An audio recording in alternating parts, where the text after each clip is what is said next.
You're too down with the gangy. You're one of my members. Man, this shit means something to me. I ain't even gonna lie to y'all. I had a long, productive day. Shit was hella long, man. And I'm just repeating, doing the little things over and over again. But before we dig into another CHARLESSYLVESTA bullet point. Ooh, damn, my back. I want to read another part of my book with y'all. Read like 3 pages. Ooh, the Guggenheim Museum. So I was about to talk about the Guggenheim Museum by Frank Lloyd Wright. So Frank Lloyd Wright was dope, man. So Lee Corbusier and Frank Lloyd Wright worked together, which is really cool. Okay, design an architectural space to accommodate a specific program, experience, or intent. That's dope. The Guggenheim Museum. The Guggenheim Museum is in New York. And if you've ever been there or if you look it up, Frank Lloyd Wright was inspired by a garage. So basically, you know, if you've seen Batman, you know how, I want to say Batman Begins, he jumps down on top of the dude and crushes the car, but the garage is going up like that. So the Guggenheim is built like that. So it was inspired from a garage. And if you walk in the Guggenheim Museum, all the artwork is in the interior. There's no windows on the outside. It's a concrete building.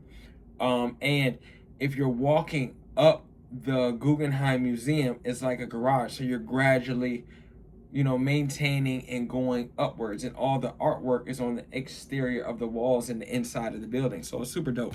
So this is what this represents right here. You see how it's right here. The inside is, you know, it's a space. And then you basically have like the garage type fixture where you can walk up. So that's dope. So let's read this. Design an architectural space to accommodate a specific program, the Guggenheim Museum, experience, or an intent, the Guggenheim Museum. Do not draw a rectangle or any other arbitrary shape on a floor plan, label it, and assume it will be suited to its intended use. Rather, investigate the program requirements in detail to determine the specifics of the activities that will take place there. So like the Guggenheim, they have events there, they have artwork there, they have a whole bunch of stuff like a speakeasy type vibe, drinks, you know, when it comes to museums at certain times. So envision an actual situation or experience that I just said that will happen in those spaces and design an architecture that accommodates and enhances them. So what that's basically talking about is saying when you're making a space or when you're trying to do like a building or something like that, envision people having a good time. Envision, you know, something occurring there that you're like, damn, I would want to go there. So 2 points I got for y'all. So for my content, right, I'm breaking it down through all the boring stuff first, all the boring shit. So when people see all the fun shit, the yachts, the boats, the parties, the trips, the activations, the chairs in the back of the cars, all the movie type real stuff, they're like, okay, that's cool. But where did he start though? Because the people that's really, you know, in tune with what I'm trying to do, they're going to come back and watch all these boring videos. Why? They're going to come back because they're going to see if it's possible to do what I did. They want to know if somebody gave me a bunch of money just to start what I did. They want to know, okay, if he did it, I can do it. And they want to be able to relate. Oftentimes, you like me in my world, like I look at a lot of different people in fields. I look at high fashion, I look at middle class fashion, I look at high class furniture, middle class furniture, I look at big movie stars, little movie stars. And I was listening to HHMDD, I think it is. It's a brand, this light skinned dude, right? And he was talking about how, you know, they first started out, they were just doing ads and yada, yada, yada. GV Gallery, you know, mid-level fashion when it comes to like high fashion, Rick Owens and stuff like that. Like they're doing their thing though. They just had a Nike collab. But what I'm saying with that is, they tell the story and they answer questions on Instagram and stuff like that. But wouldn't it be more fascinating if people could see the story? And like, bro, if GV Gallery or some of these people had a YouTube throughout the whole process, Netflix damn near might have bought the shit. You know what I'm saying? And be like, and did a documentary on like it can be you too. So like that's what I'm gonna get into, because Netflix is paying hundreds of millions for footage and all this documentary stuff. And that's what intrigues me too. So with this quote in this page, what it's really telling me and what I want to tell you guys is I'm visualizing people. Oh, I'm sorry, man, my damn back. I don't know what's going on. I'm visualizing people in my chairs, at my activations, at my Art Basel event, at all these things. I'm seeing all the fun stuff. That's why I can give you guys this boring stuff again and again and again and again. Because I'm still in the same spot. I'm still giving another video where I'm in the same spot. I'm not traveling a whole bunch yet. I'm traveling a little bit, but not a whole bunch. But I'm able to give you the nitty gritty stuff that, you know, your common person can relate to. I hear every day, and I help so many people, and I try to give advice, and I don't turn people away. Like, I'm talking to my homie, he's doing a brand, right? Shout out to Rome. He wants to use $5,000 cameras to start off and do all this and all that. I'm like, bro, build an audience first. Like, you're going to spend $10,000 on this huge production, and you don't have an audience. You're going to post an amazing video, and nobody's going to care. I remember when I first wanted to start out and people didn't even know I was doing furniture. Anybody, nobody. And I was like, bro, I'm going to pop out. The world going to stop. I'm going to have a $10,000 video, this, that, and the third. And it's like, nobody's going to care. When I really started posting on Instagram again, bro, I was getting 1 like, 2 likes. I was getting a little bit of views, but like, you have to cement yourself in your new level and really earn your respect. People aren't going to buy into you until they see you again and again and again and again. And then you're going to start seeing people sending you little furniture stuff because they see you invested. They're going to start sending you this and that. But you have to earn the respect. And that's the problem. A lot of people want to just jump into fashion or art or any one of these lanes and think, oh, automatically my friends should support me. Oh, the world should stop. Oh, I should be that guy. It doesn't work like that. Like, I played football for 20 years. And then all of a sudden I stopped and wanted to do clothing brand. And I was like, I should blow up. I should be the biggest. No, that's not going to happen. People have been doing this. They didn't go to college to do this. People went to fashion school. So what people aren't understanding is you're competing against so many people. What are you doing different that's going to set you apart? Like, for me, I started being like, okay, I'm killing the shorts, right? But YouTube isn't built on shorts. TikTok is. And now even TikTok is marginalizing when it comes to people blowing up quick on shorts. And for me, I'm still not ready to blow up. Like, I still need to get these 50, 60 videos out to y'all because it explains why I'm doing what I'm doing and what each piece is and why my journey and like what else I got?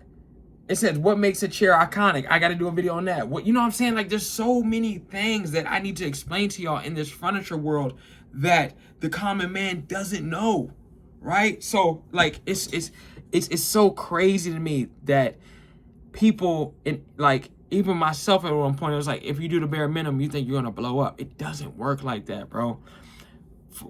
Like an anomaly, it does. But think about that. Those type of people are special, and I'm not saying I'm special. Like, I'm saying like a hit song special, or like, shit, if you still want to blow up for furniture, you got to have furniture pieces, and that costs money.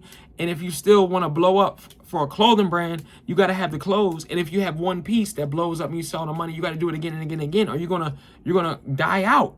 So grow slow, but be fast, if that makes sense. So that means put enough content out and be consistent. Like, y'all can tell that I'm actually learning. Y'all are going to give some people, not everybody, it's going to give me my respect. Like, I'm going to demand this respect because of the work that I'm putting in. Like, it's undeniable. So let's read another page because that got me dope. So this is really good. I'm going to write some notes down.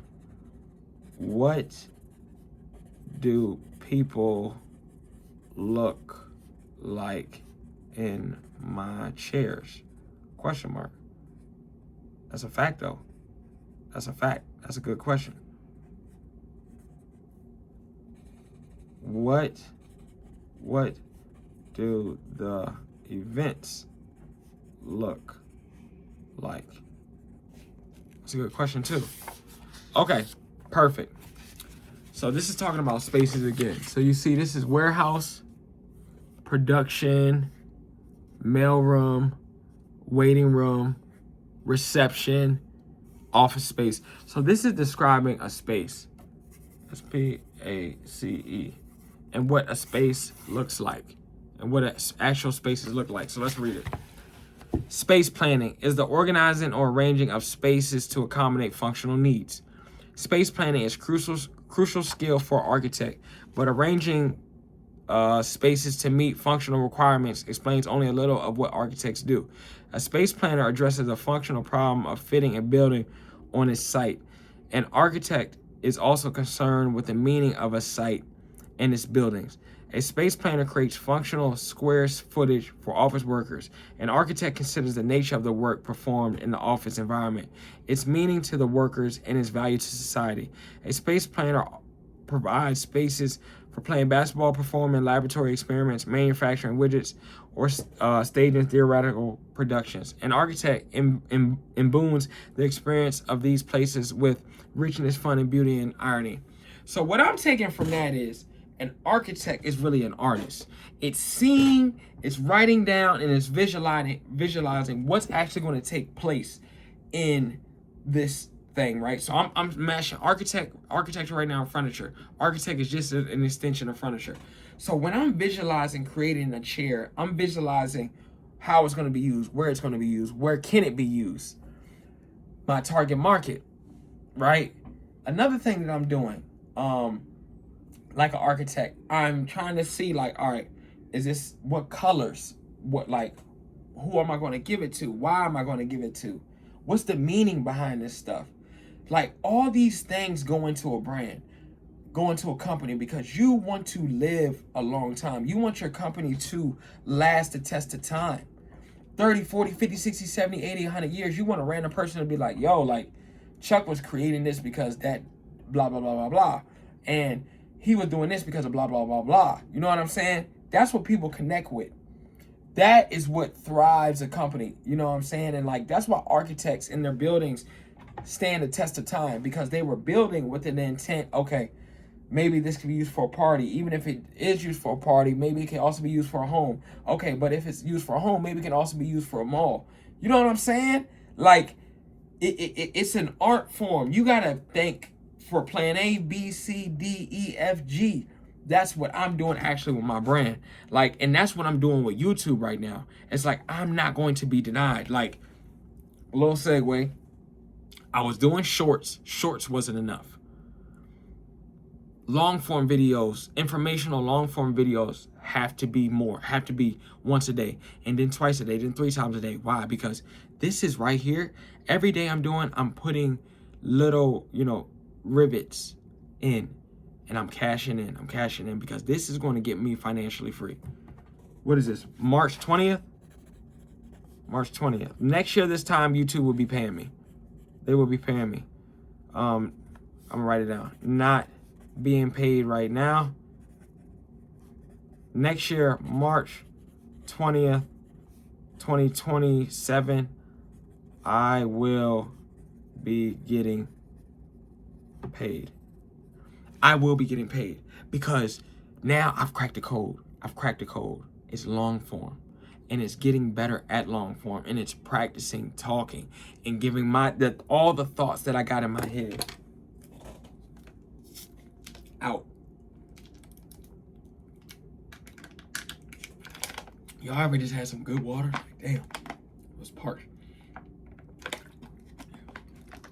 So again, and my point to that is, I was doing shorts and it wasn't enough. I was getting a lot of views. Every month I'm getting 30,000 views, 20,000 views. But it's like, I need to convert those views to long form views. Because if I get 30,000 views on some long form videos, it's over. It's over. It's over. I'm bleeding the game. So that's what I got to focus on. More day in the lives, more informational, more CHARLESSYLVESTA, more reading, more informational videos when it comes to architects. Like, y'all really learning and going with this journey with me. So that's just another night me rambling. Tomorrow I'm gonna bring it all together and just more and more and more, because all these thoughts I got in my head, y'all gotta listen, because I'm manifesting and talking. Next year I will be getting paid. Next year, March March 20th, 2027 will be my first $40,000 month on YouTube. I'm calling it first $40,000 month on YouTube. Mark it, book it. I'm gonna catch y'all, man. I'm excited. Let's go.